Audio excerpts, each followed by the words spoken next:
देवर रोज fry मछली लेकर आता और इजहार करता कि मैं उसके साथ खाना खाऊं।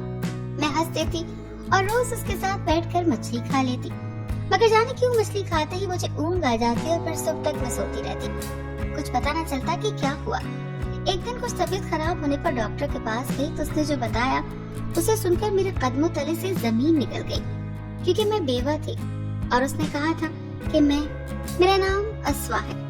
मैं बहुत कम उम्र थी जब मेरी शादी हो गई। मैं 20 साल की थी और मेरे शौहर की उम्र 25 साल थी। मैं अपनी शादी से बहुत ज्यादा खुश थी, क्योंकि ससुराल में एक बीमार सास और देवर के सिवा और कोई नहीं था। सो ये मुख्तसर सा कुंबा था जिसको संभालने की जिम्मेदारी मेरी थी। मेरा देवर तकरीबन मेरा हम उम्र ही था, लेकिन हमेशा मुझे भाभी माँ कहकर बुलाता था। मेरा बहुत एहतराम करता था। मैं भी उसे अपने छोटे भाइयों की तरह समझती थी। शौहर काम पर चला जाता और वो कॉलेज, तो मैं उनके पीछे घर के सारे काम कर लेती, और जब दोपहर को मेरा देवर आता तो उसको खाना देकर उससे ढेर सारी बातें करना मेरा और उसका मामूल था। वो मुझे अपने दिन भर की सारी रुदात सुनाया करता था। इसके साथ क्या हुआ, उसने आज सारा दिन क्या क्या किया। एक दिन मैंने बड़ी हसरत से कहा कि मेरा भी बड़ा दिल चाहता है कि बीए करूं, मगर वो सुनकर कहने लगा, मगर क्या भाभी, अगर आपको पढ़ना है तो पढ़िए, मैं आपको पढ़ा दूंगा। मैंने सास और शौहर को बताया कि मैं आगे पढ़ूंगी तो उनको कोई एतराज तो ना होगा, मगर चंद दिनों के बाद मैंने महसूस किया कि मेरे शौहर को शायद ये बात नागवार गुजरी है कि इसे वक्त देने के बजाय मैं हर वक्त किताबें लेकर बैठी रहती हूँ। इसीलिए मैंने देवर को कहा कि तुम कॉलेज से आकर मुझे पढ़ा दिया करो। शाम के वक्त तुम्हारे कमरे में आकर पढ़ना मेरे मियाँ को नागवार गुजरता है। वो बेचारा कहने लगा, भाभी कोई बात नहीं, जैसे आपको ठीक लगे। वक्त यूं ही गुजरता रहा। मेरी शादी को 3 साल हो गए, मगर मेरे यहाँ कोई औलाद न हुई। ससुराल में बीमार सास के अलावा था ही कौन जो औलाद न होने के ताने देता। इसीलिए मेरी जिंदगी में किसी किस्म की कोई परेशानी नहीं थी। 4 साल गुजर गए तो मुझे खुद फिक्र होने लगी। मैंने शौहर से कहा मैं डॉक्टर के पास जाना चाहिए, मगर वो हर बार मना कर देता। कभी कहता कि औलाद होनी होगी तो हो जाएगी, डॉक्टर के पास जाने की क्या जरूरत है। कभी टाल देता कि हाँ लेकर जाऊंगा। इस तरह करते करते पूरा साल मजीद गुजर गया। एक दिन मैं अलमारी में तफसीली सफाई कर रही थी कि मुझे रिपोर्ट्स वाला लिफाफा नजर आया। मुझे लगा कहीं मेरी सास के रिपोर्ट्स ना हो, इसलिए खोल कर देखने लगी, मगर मेरे सर पर कयामत टूट पड़ी ये जानकर कि वो रिपोर्ट्स मेरे शौहर की थी। उसने अपना 3 साल पहले चेकअप करवाया था और इन रिपोर्ट्स के मुताबिक वो बाप बनने की सलाहियत से महरूम था। मेरे तो होशो हवास ने काम करना छोड़ दिया। 3 साल से उसने मुझे धोखे में रखा हुआ था। शाम को जब शौहर घर आया तो मेरे रिपोर्ट्स उसके सामने करते हुए बहुत लड़ाई की कि तुम धोखेबाज हो, मैं तुम्हें कभी माफ नहीं करूंगी, सब होते ही ये घर छोड़कर चली जाऊंगी। वो मुझसे माफी मांगता रहा, मगर मैंने उसे कमरे से निकाल कर दरवाजा बंद कर दिया। फिर वो शायद घर से बाहर चला गया। आधी रात को देवर मेरे कमरे का दरवाजा पीटने लगा और चिल्लाने लगा, भाभी भाई का एक्सीडेंट हो गया है, दरवाजा खोलो। मैं रोती हुई इसके साथ अस्पताल पहुंची तो मालूम हुआ कि बहुत देर हो चुकी है। मेरा शौहर अब इस दुनिया और मुझे छोड़कर जा चुका है।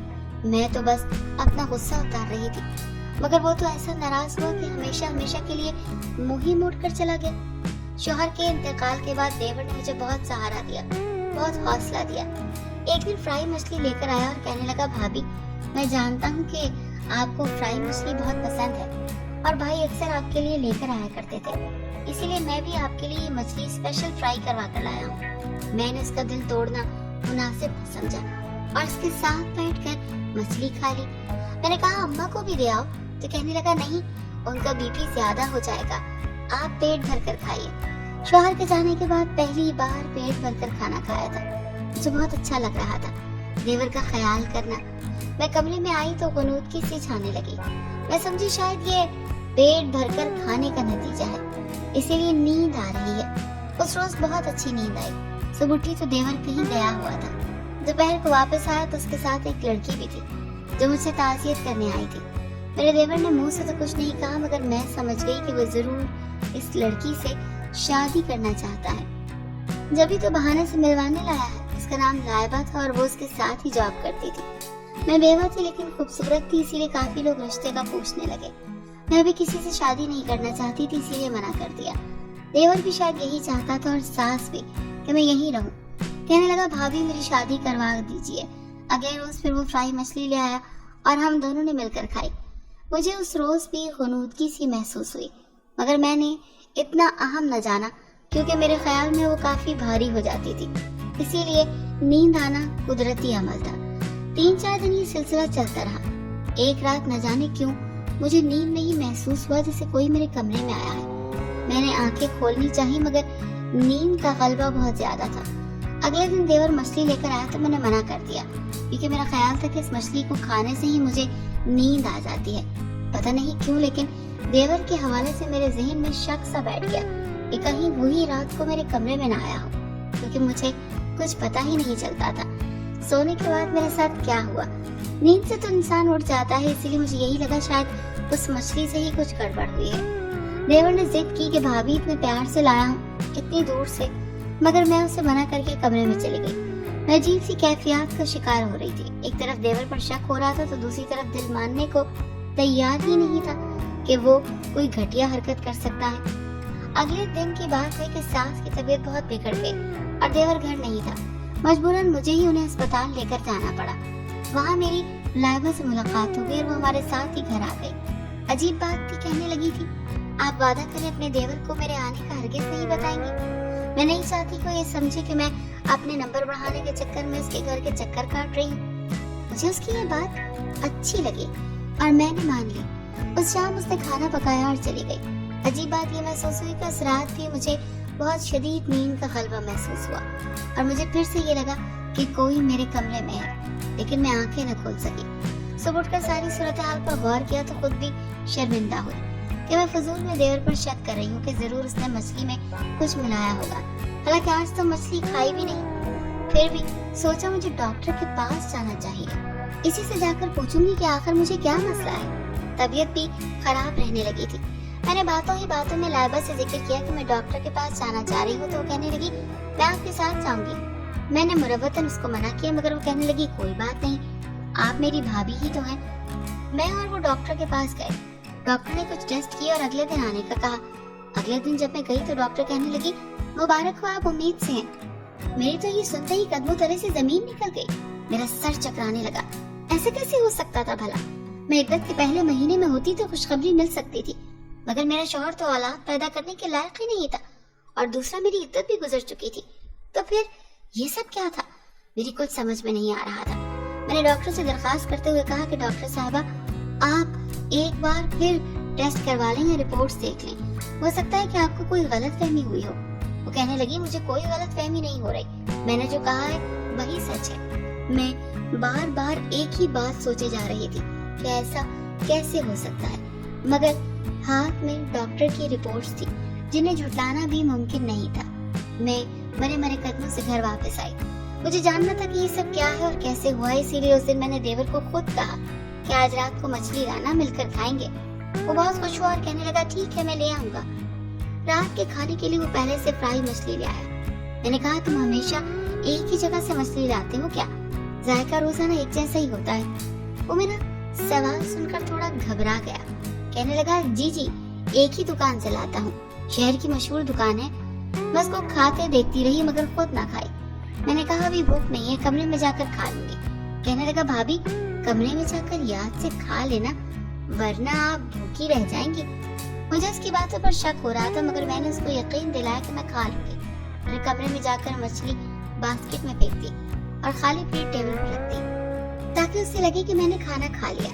मैं आज देखना चाह रही थी कि क्या वाकई इस मछली की वजह से मुझे कुछ होता है जो मेरा देवर लाता है या फिर वैसे ही नींद आ जाती है। मुझे नींद तो आ गई मगर अचानक लगा कि कोई कमरे से बाहर गया है तो मेरी आंख खुल गई।